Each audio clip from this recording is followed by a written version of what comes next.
Oh, there's a countdown. Yes, there is. I forgot there was a countdown. Yeah. It's very Janet, like 5, 4, 3, 2.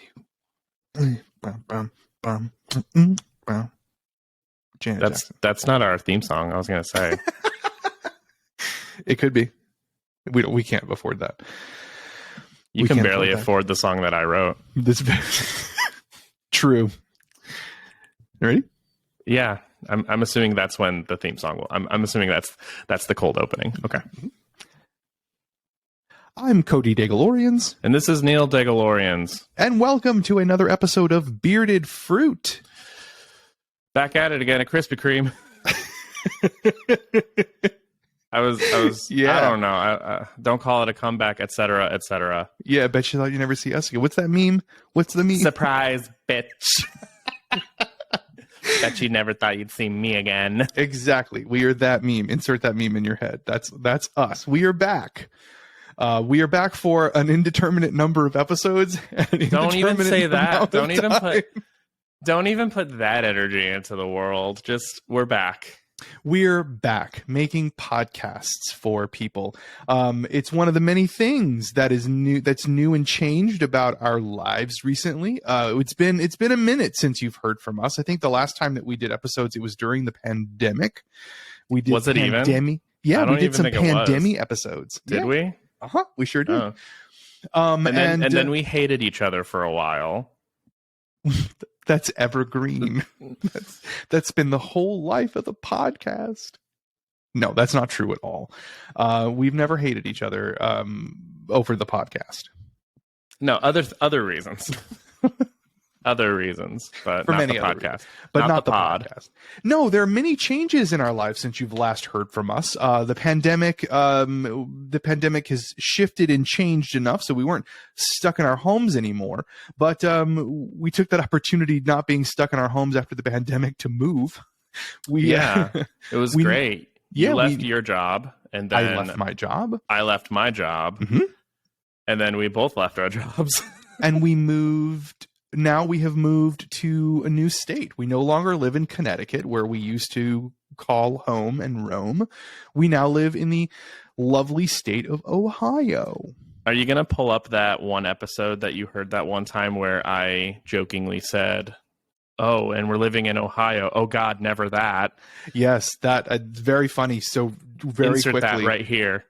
Before we started to do our episodes, I listened to a few back episodes of Bearded Fruit, and in one of them, I think it was one of the pandemic episodes actually, Neil made a joke about us moving to Ohio and said, "Oh no, not that." And I thought that was very funny considering we were both now currently in Ohio. I am now putting on the clown makeup and the Curb Your Enthusiasm theme song is playing in the background. But yes, we are now in Ohio. We are both pursuing new opportunities and new professional lives. Much has changed, and we live in the land. What is Ohio known for? Buckeye State. The Buckeye State, yeah. Which I don't know. I know it's a nut.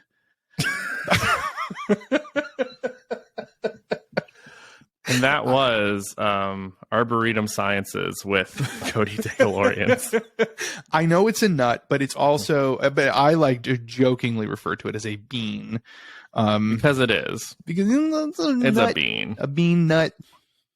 Well, there's the Buckeyes. There's Ohio University and their mascot. There's the Bearcats of University of Cincinnati. There's the Fighting Saints of Xavier. I don't know if that's what Xavier University is. I think Kent State is the Hawks. The Cleveland Institute of Arts nerds. I don't know. All of those creatures and plants, the fauna and flora of Ohio colleges. We now live in the grand old state of Ohio and are pursuing fun new adventures. One of them is the return of Bearded Fruit.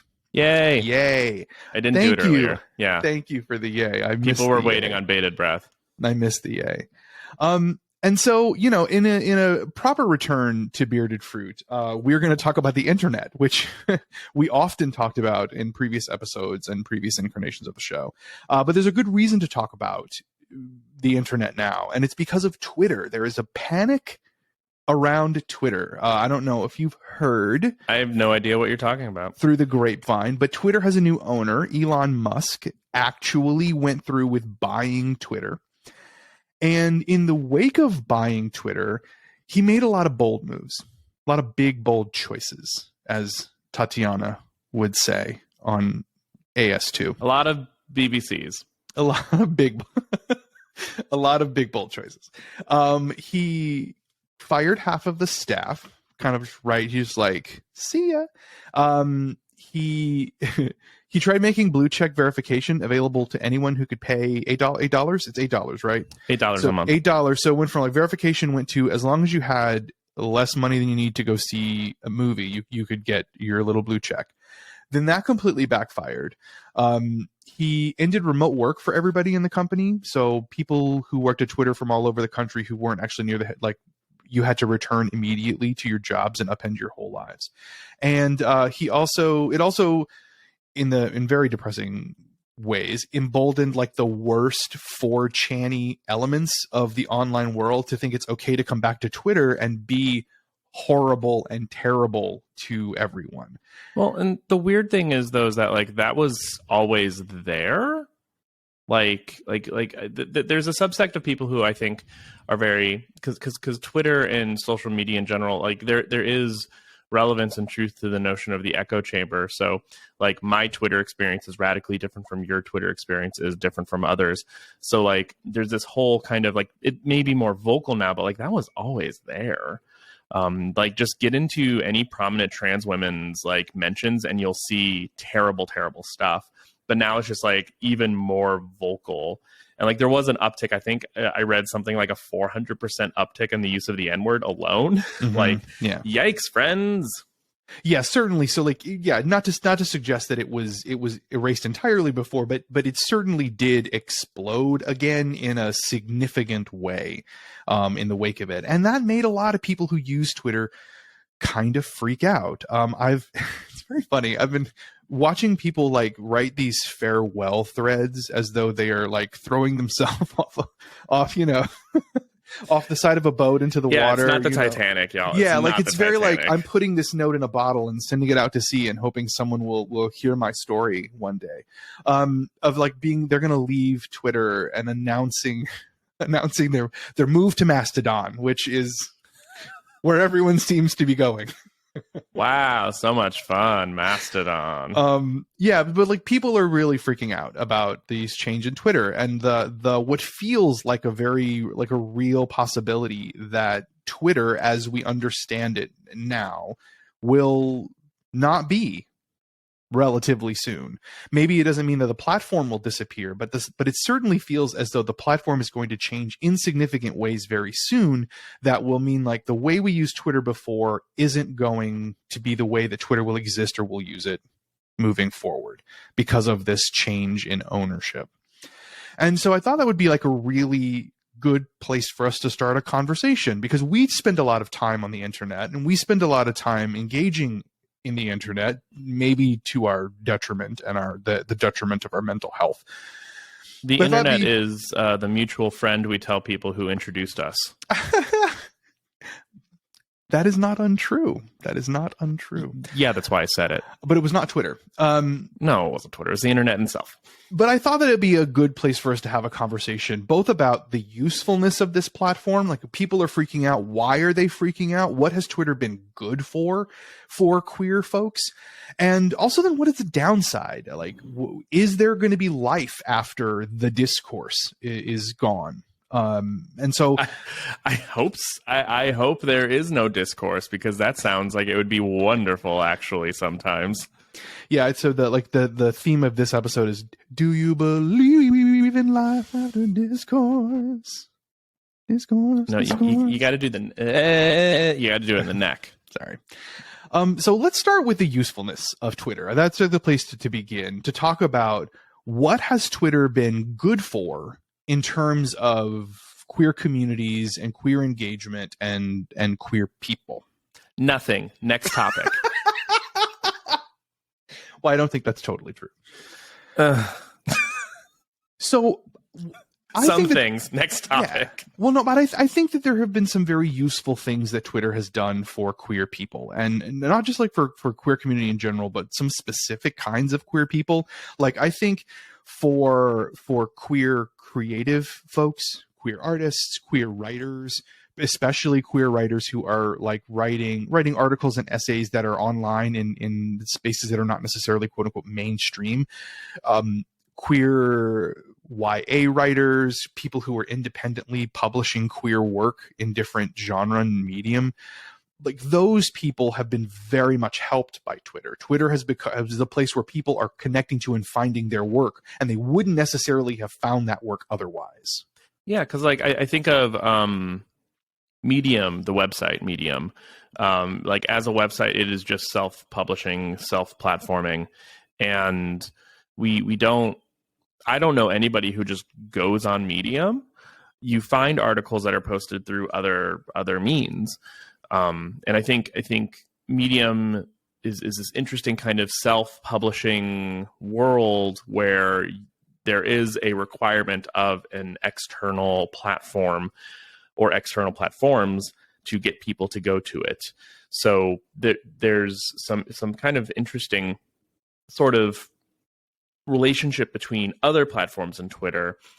At the same time, I was mentioning before we hit record this notion of the echo chamber.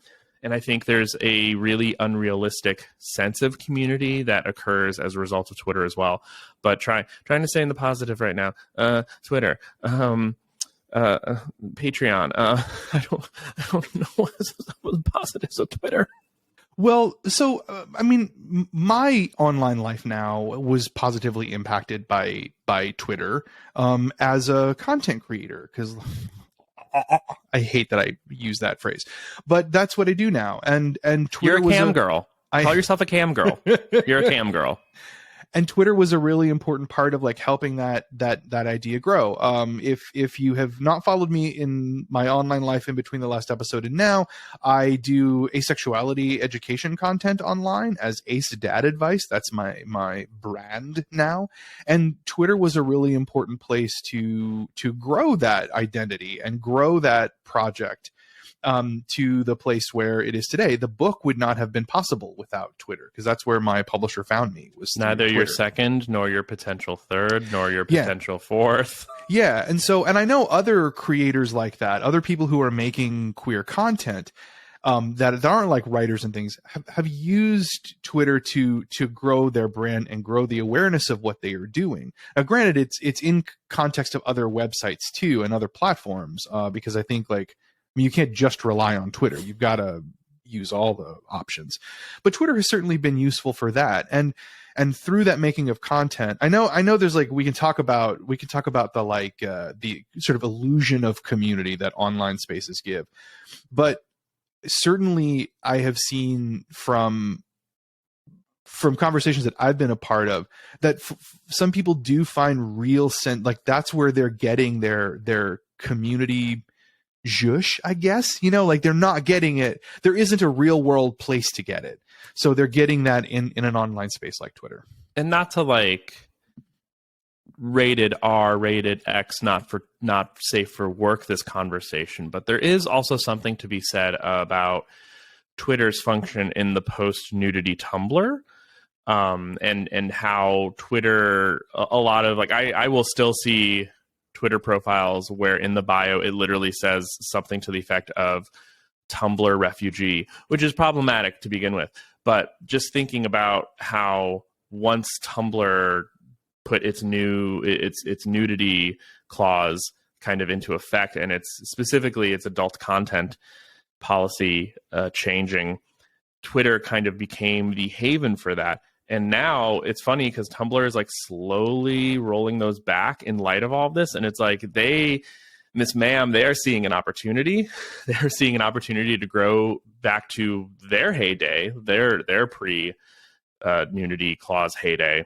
And there's also this other very interesting cultural thing happening on Tumblr where people are actively acting strangely in order to keep Twitter refugees from kind of like it's super funny because it's people are acting like it's 2012 again. It's very fun, but also very strange to see in the year 2022. So there's something to be said about that as well, where there's like thinking about sex workers, thinking about those who make a living off of using their bodies as a product. Twitter is a huge way that they get their OnlyFans set up and get their clientele. So now without Twitter, how are they going to get their clientele again? Because of FOSTA SESTA and all these other things, making it really difficult for sex workers and sex workers work to find kind of a footing, so to speak. There have also been conversations that have been happening in the online Twitter space about like Twitter as a tool for marginalized communities to communicate important bits of news, to navigate very specific situations, and to share information. And that is, I think, another really crucial point. It isn't just about like the feel-good community part, but Twitter has also been a really great tool when like shit's going down, to communicate information very quickly and directly from the source, where it's not being filtered through other people, where you can like directly know from people on the ground in a place what's happening in a place. Sort of like can sometimes be useful for queer folks. Like a populist form of journalism almost. Mm-hmm, yeah. But without the like journalism is a field for a reason. There is rigory involved. There is rigor mortis. There is rigor mortis involved. Who's Morris? There are standards in journalism, was what I was trying to say. Yeah. Well, yeah, and I feel like if you take Twitter away, while there may still be outlets that are still sort of communicating news, those are more gate-kept. Those are not quite as accessible. And I guess like a thing that we have kind of been circling around with all of these examples is really that like Twitter was a way to democratize a lot of gate-kept institutions and gate-kept arenas. It was a way to make promoting your OnlyFans way more accessible than trying to like share that in front of your grandma on Facebook. Like it was anytime I see something even remotely spicy on Facebook, I'm like, sir, your grandma is not going to want to see that in between. Unless you do. Grandma got urges too.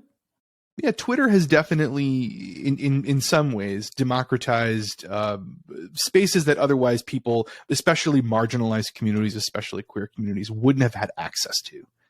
And that has been very useful. It has been useful, not spreading information, news information, but also as a tool to spread educational information. I think about my experience in the ACE and Arrow communities, where there aren't real places in the world where you can find information about what it means to be asexual or aromantic.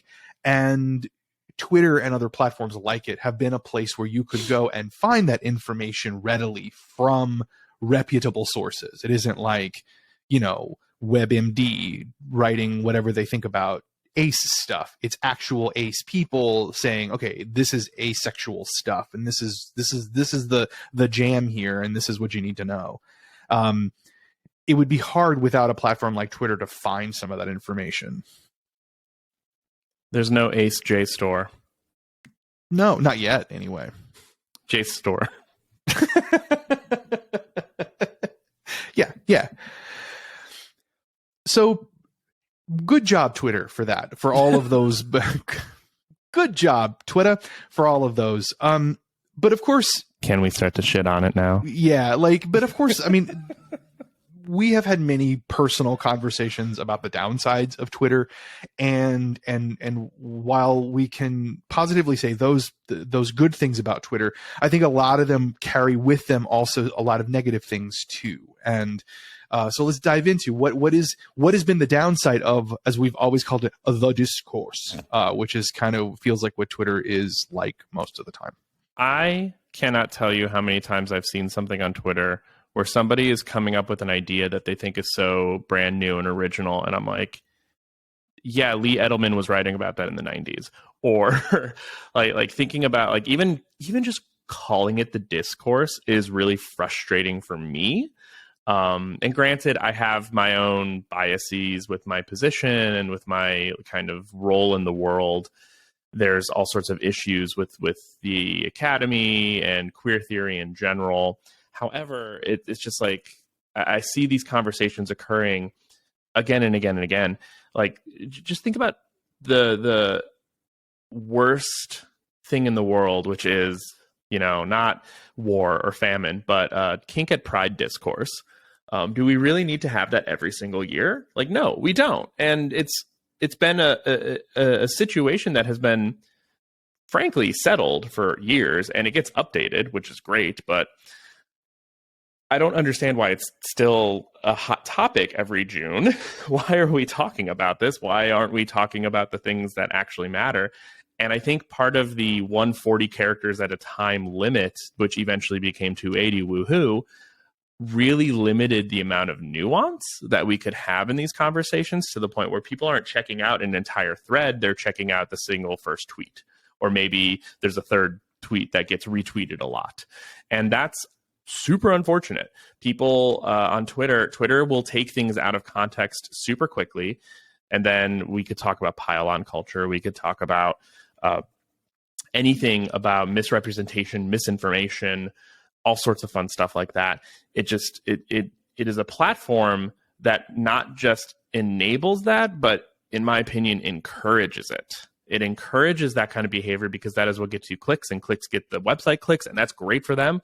So they will, even with the little tools where like if you try to retweet an article, like, don't you want to read it first? It's like, no, I don't. Blah.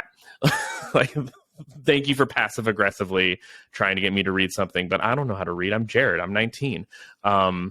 So I think the nuance that is missed in the actual discourse, the actual world of the actual discourse that is actually happening at meetings and in conversations elsewhere, even thinking about like digital spaces pre-Twitter, forums where there were no character limits and people could actually really get into things, and thinking about pre-Twitter, pre-Facebook internet allowed for nuance in a way that Twitter did not, and does not, and will not ever be able to. I agree that nuance is completely absent in the discourse, and like life on Twitter. And I think another negative there is that Twitter has encouraged people to consider having a conversation as equal to activism. That that there is this notion that if you can come up with a good hot take, or if you can come up with a good thread that explains something to somebody, that you are doing your part to like engage in activism. And I don't want to say that like that is non-valuable, because conversation, of course, can be valuable, but it is not the only thing that one should be doing to engage in the world and in their communities. And I think a lot of people do stop at, I shared my thoughts on Twitter. And there's also a considerable, I see this all the time, of deciding that people don't care about something because they haven't said something on Twitter, as though like saying something on Twitter is the definition of how much you care about the world or how much you engage in the world. Even you could be doing a ton of shit offline, away from the keyboard, that no one on Twitter knows about. But if you haven't added to the conversation, then you somehow are like you don't care, and you're like a horrible human. See, and this is kind of what I was getting at too earlier when I was talking about like, yeah, these conversations occurred in the past. Read a book. I was literally thinking about this on my way to Chipotle today, on my little walk to Chipotle from my office to the Chipotle. It is actually kind of a trek. It's like a half mile, and it's all hilly and stuff. And it was cold. Okay, I earned that Chipotle. Anyway, I was thinking about the role of Twitter. There is an argument that could be made that Twitter functions as a form of consciousness raising. And when I say consciousness raising, I am very specifically referring to the method of activism that was not perfected, but kind of implemented and used specifically during the second wave of feminism, specifically during the 60s and 70s and 80s, where women in particular would have these support groups and just kind of support each other and slowly realize, Carol Hainish, the personal is political, slowly realize that their personal issues, their issues with childcare, their issues with unfair labor, their issues with wage inequality were shared issues among women. And so the support groups became a form of political praxis, and it's referred to as consciousness raising. It is raising the consciousness of the oppressed class. Twitter, you could argue, fulfills that function. Problem being that there's no follow through. There's no way to turn a tweet into an action, as opposed to a consciousness raising support group, which then turns to direct political action, whether that is on the individual level of those who are there. Maybe these wives have conversations with their husbands. Maybe their home lives become better because they realize, oh, women in general are treated terribly.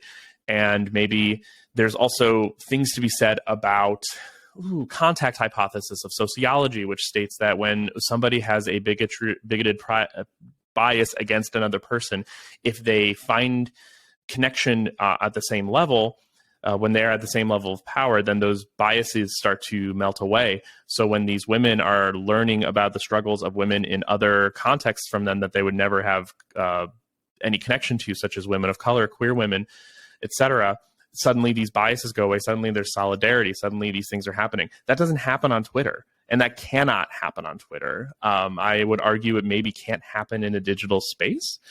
I don't know. I didn't reread Glitch Feminism for this conversation. I'm sorry. I didn't have the time.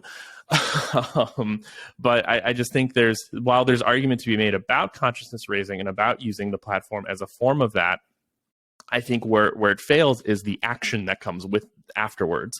Sure, you can make people aware through a retweet. You can make people aware of a thing by sharing an article, by quoting an article, by uplifting a marginalized voice. But what does that do to change the state legislature, to change the county commissioners, to change who is even a judge in your area? Is it resulting in votes? Is it resulting in policy change? Is it resulting in school board meetings having certain conversations? Almost certainly not. So I think for the most part, there's just no follow through. And that's what frustrates me about Twitter. And when people conflate Twitter activism with quote unquote real activism, or people whose entire form of activism only exists on Twitter, what are you actually doing that has tangible real world substance? And obviously we are exempt of that because we have a podcast too. So we're better than that. No, okay. That is a joke. That is not what we think. I don't know what you're talking about. Maybe it's serious. But I do think there is something like real there. Like there is, I don't think that you're necessarily saying, and I would not say that, participation on Twitter means you're not doing anything in the world. Like if you are also going out and volunteering, if you are also going out to that protest too, if you are working with voting, whatever, or just voting, if you are going out into the world and doing things, and that includes making other things, if you are creating other spaces where if you were writing books or creating art or doing workshops out in your community that inspire, that help people like adopt a creative way to deal with their lives or whatever, like if you're doing something in the world that is helpful, then you're not talking about you. We're not talking about you. It is just very specifically like just having a conversation, air quotes, on Twitter is not necessarily completely helpful action. Well, and even like to take that a step further, I wouldn't call myself an activist. I would never apply that label to myself or my work. Yeah, I don't either. Mostly because, not even to say like, oh, I do nothing, because I do. Some of those things you listed were things I literally did a couple weekends ago. And thinking about like my classroom as an activist classroom, like I wouldn't call myself that because I feel honestly, personally, that devalues the real work that is activism. If I'm just sitting here saying I'm an activist, Like, that is devaluing real world activists who are actually working in their communities, who are actually working with people on a basis that I am simply not doing. Even if I am doing these workshops or creating this content or whatever, I truly do not feel like my work has activist potential. I could say that with some semblance of confidence, but I wouldn't call myself an activist. And I think a lot of that too, we don't have enough time to get into, like the structures and the gatekeeping that make art in general not really a good medium for activism to begin with. But we don't have time for that.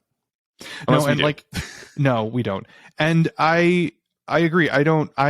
When I talk about my work, I never say that I'm an activist. I talk about myself as a writer and an educator, which I think is more accurate. Well, there's also just a better A word, like advocate. like that is a better word to describe the work that we do in our classrooms and in our daily lives. We are advocates. We advocate for a thing, and we do fight for it in our own ways. However, like, to say activist is kind of implying a level of commitment, to imply a level of truly sinking teeth into something that we just frankly, in order to also do the other things that we do, cannot do. I agree. One thing you said earlier was something I want to kind of loop around to, and it is the notion of community. And this is something that I thought about a lot in Twitter, on Twitter Space specifically. And you talked about activists, being the people who are going out and working in their community. And a thing that I've struggled with on Twitter is around that notion of community and the difference between online digital community and community in the world. And part of that struggle for me has been, so I exist in the ACE community, and that is a primarily online community. Not a lot of ACE folks know a ton of ACE people in their away from the keyboard lives, and they don't know, there's not a place you can go to hang out with other ACE folks in most places. So most people in the ACE community exist online, like we're hanging out with each other and knowing each other online. And while I think that's really positive, I do wonder. I don't wonder. I feel like I've observed that because we are existing in an online space, for example, like Twitter, it encourages us to treat our community the way we are expected to treat people on Twitter, which is to not care for them in the way that we care for people in our away from the keyboards community.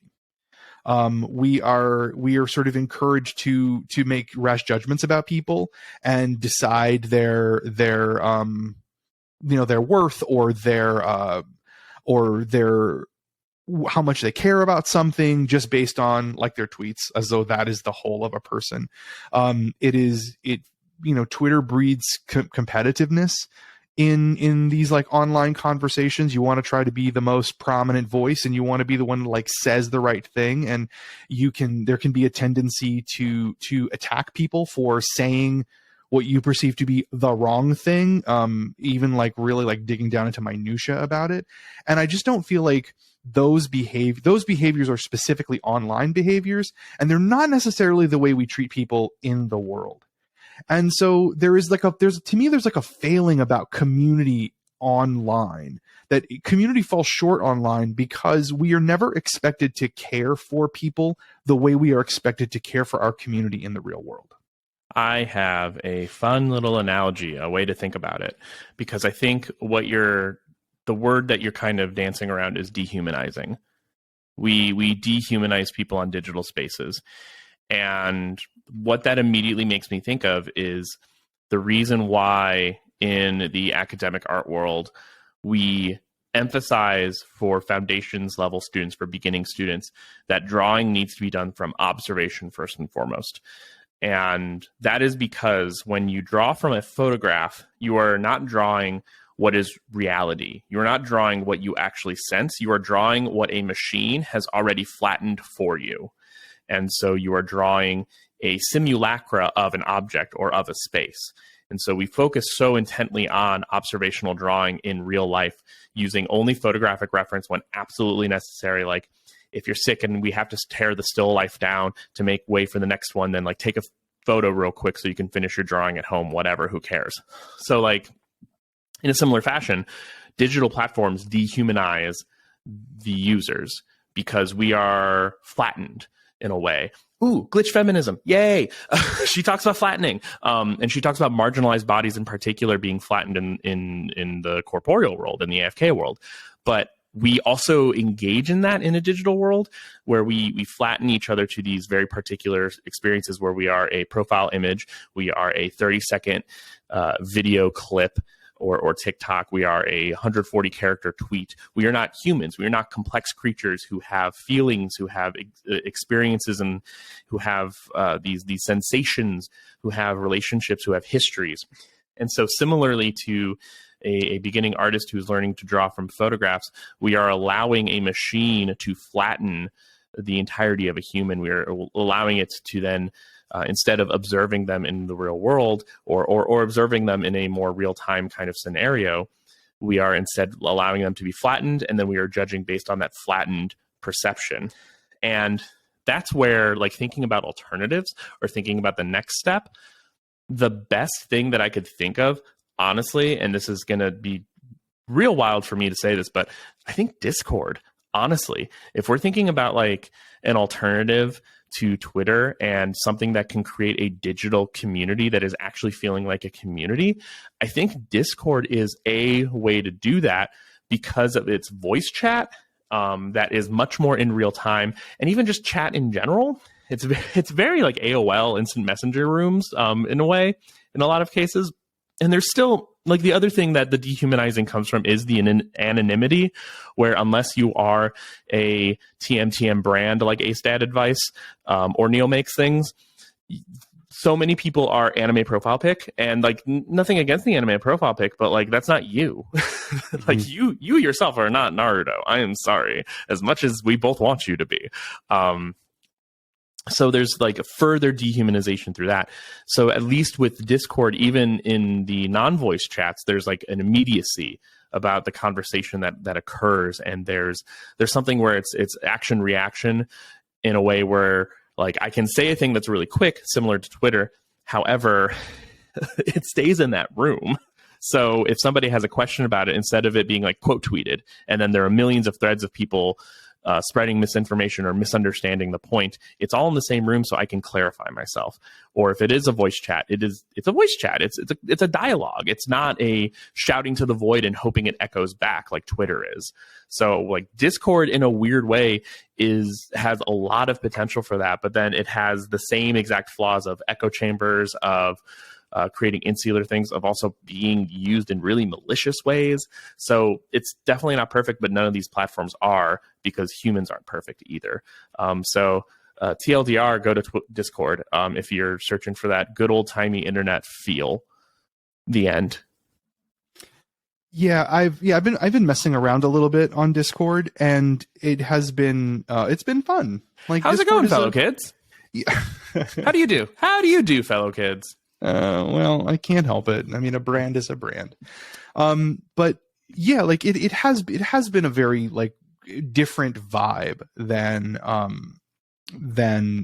Twitter or any of the other ones, where the other platforms really do feel like it is upon me to create content and send that out into the world. There is some level of engagement, but it does feel very much like a pressure to make and distribute. Whereas Discord does feel more like a conversation. And again, that's fun. It's because it captures that pre-Twitter internet. It captures the forums. And like I remember being on in when I was way too young to be doing such things. I was on internet forums. I had these usernames and these accounts on these forums, and I was engaging in conversations. And it wasn't nearly as immediate as Discord allows, and yet it was still, I don't know, it felt like more of a community. Shout out to Albino Black Sheep forums from the years 2004 to 2006. Good times. And I think that brings us to kind of like the end of our conversation, and thinking about like, if Twitter does go away, what takes its place, or what does community look like? And so like on what I'm hearing is that on one hand, we want to find digital spaces that are more conversational, that are more immediate, that are more humanizing. And I just feel like that it's like trying to find digital spaces that are more like what real in the world community is like.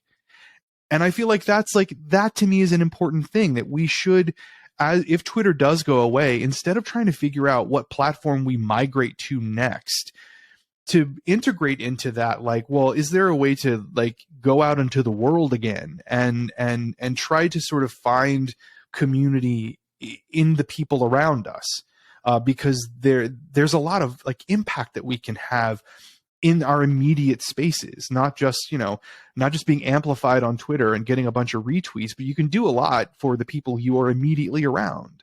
Well, I think too, the other side of that coin is also how we're defining community, because I think there are two very different forms of community. There is the like consequential or happenstance community, such as like the literal neighborhoods that we live in. In many cases, we don't necessarily have much autonomy in those cases, or like you can't really control who your neighbors are. They're just whoever lives there. So there's like this kind of consequential happenstance, right place, right time community.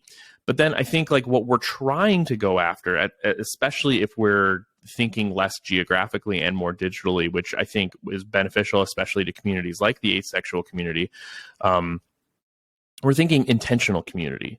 So it's more than just what is the next platform we go to. It's also what is the next platform we go to, and from there, how do we build a community out of this platform? Because I think Twitter was never meant to be a community or a place where communities occurred. And so as a result, and none of these platforms were, they were just means to connect through some way. Twitter was just, 140 characters because that's the SMS text message limit, and we're just going to build a platform based on that.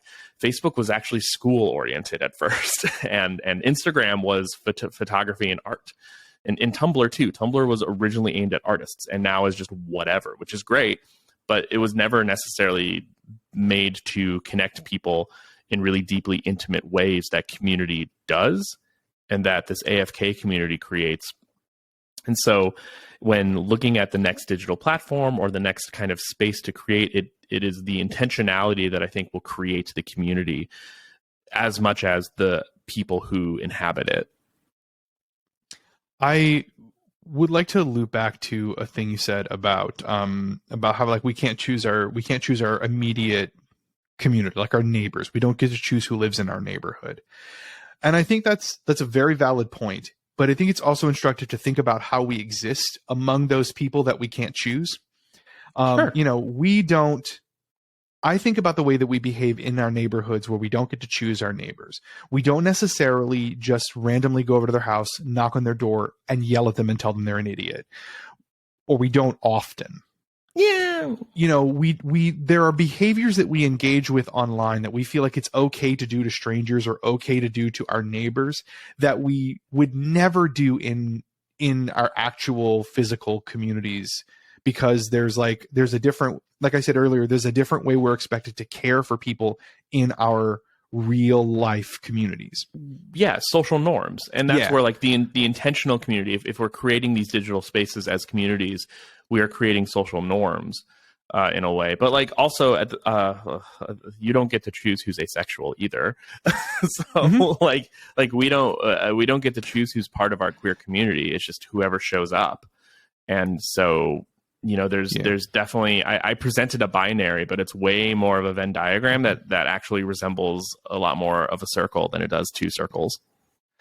Yeah, and I just wish that I hope that if Twitter does disappear and we do have to find some other online spaces to make digital homes for the people who are like us and the people who are making things that speak to us, I hope that we bring a more humanizing vibe to those places and to treat people in those digital spaces more the way that we treat people in the world. And maybe that's a Pollyanna, because some people do treat other people like absolute garbage in the real world. I mean, I see those TikToks all the time. Like some people do actually treat like actual humans they're next to in a McDonald's the way they do online. But again, though, that's a dehumanizing. Yeah. There's like that comes back to dehumanization. People treat each other terribly in the real world because of dehumanization. So in creating a less dehumanizing digital space, we will maybe, hopefully, potentially create a more human internet. But I highly doubt it. And I think that's where we should end this episode. Do you appreciate my backing away from the microphone for that before I belted? I do. That was my defying gravity. Thank you. I justified the beans. Thanks. In that moment. And with that, thank you for if this shows up in your subscription feed and you're like, well, what? Thanks for still being subscribed and listening. And thank you for listening to the podcast. We really appreciate it. We should have planned some kind of giveaway for like people who are still subscribed, like first 20 to email a stupid email to somebody, I don't know, gets a sticker. Give it a shot. You can email me at cody@acedadadvice.com and say you're still subscribed to the podcast and like listening to it. And thank you, God, for all this pod. Yeah, see if we can send you a friend of the pod sticker. Leave a review. Leave a review. Yeah, thanks for supporting the episode. We'll see if you get another one. Who knows? You probably will. You probably will.